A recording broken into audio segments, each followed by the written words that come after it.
In this movement sequence, we'll thread back to the previous two tutorials around the idea of shape change versus rotation. So very much the idea of walking through the concept in the first part of 3 around really what shape change is versus what rotation often is described in golf, and then looking at the live examples to the live case study review in the previous tutorial around really how, for example, how that rib cage compresses downwards, or the lack of compression, the lack of shape change then very much then displayed through, for example, how that trail foot did or didn't move, perhaps if one sees it as an aspiration in that live case review. So using this kind of live movement sequence as an example, we can look at the idea of these kind of the idea of spinal waves. So spinal waves, these aquatic movements that we're actually born with. So we actually go back to our kind of evolution, connecting back to our kind of marine, the aquatic anthropology we have. So the idea of these spinal waves. So when we look at kind of the idea of spinal waves, initially, as you'll see here, just standing by the wall, we can then start to kind of move the chin forwards, move the rib cage forwards, and then move the pelvis forwards. So kind of waving that kind of spine forward. So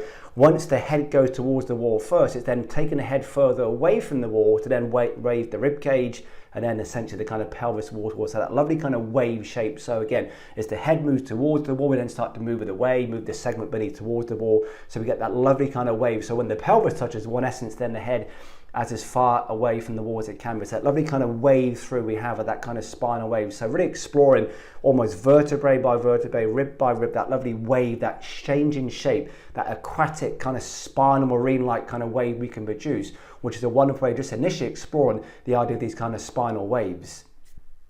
And then advancing the spine wave even further, this time actually now kind of almost in standing kind of posture, for example. You'll see here from the kind of side on view, the idea of that kind of flex and extension. So can we wave up round the pelvis, flex with the lumbar spine, flex with the thoracic on the rib cage, so that kind of cervical spine into the kind of head and skull, and then that kind of extension. So we kind of flex and extend. Ideally, as best as able, when we flex and extend here, what we try and avoid doing is actually elevating and lifting upwards. So it's not so much elevation, depression, movement upwards and downwards, is that kind of lovely wave, that kind of segmental wave through flexion extension as we've always done upwards. Then you'll see from very much as you'll see here from the kind of face on view, that kind of lateral wave. So can we start to now wave that spine laterally from side to side, going lower down, it's almost going to like a mini squat position, wave from side to side, and very much then stand upwards once again in that side to side position. And also then rotating, for example, into kind of through swing, can we now start to produce those spinal waves in essence a anti-clockwise rotated position, and then very much kind of waving that spine again, that kind of flex and extension,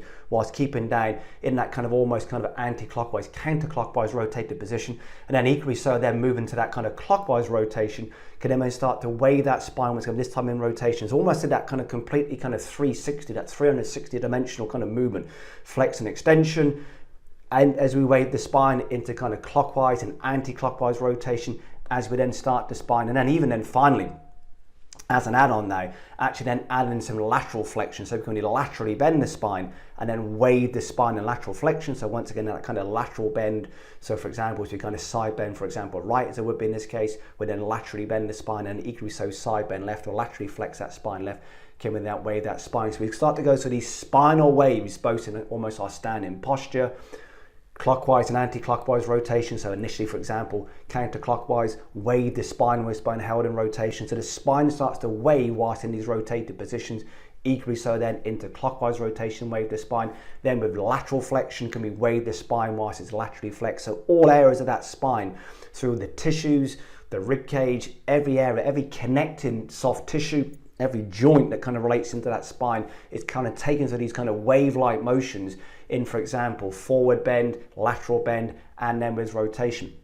And then finally, just to finish, once you've been through this complete sequence of these spinal waves, almost then just take the start position and then start to just produce some rotations from these kind of almost post-wave-like movements, and then really start to connect back to, how can I now move? What does this movement actually encourage?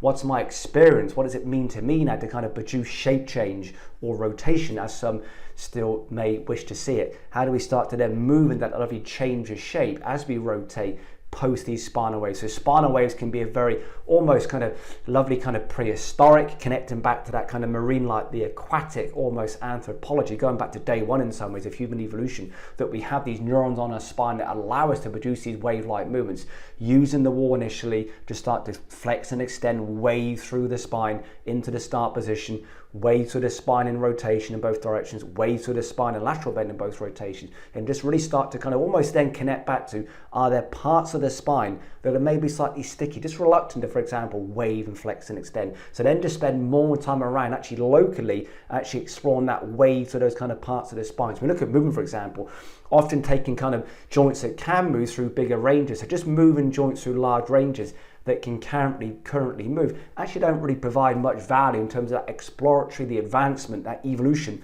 of that movement system. However, almost then stimulating and mobilizing and almost awakening in some ways parts of that spine which have been quite redundant, quite dormant, quite deprived in some ways.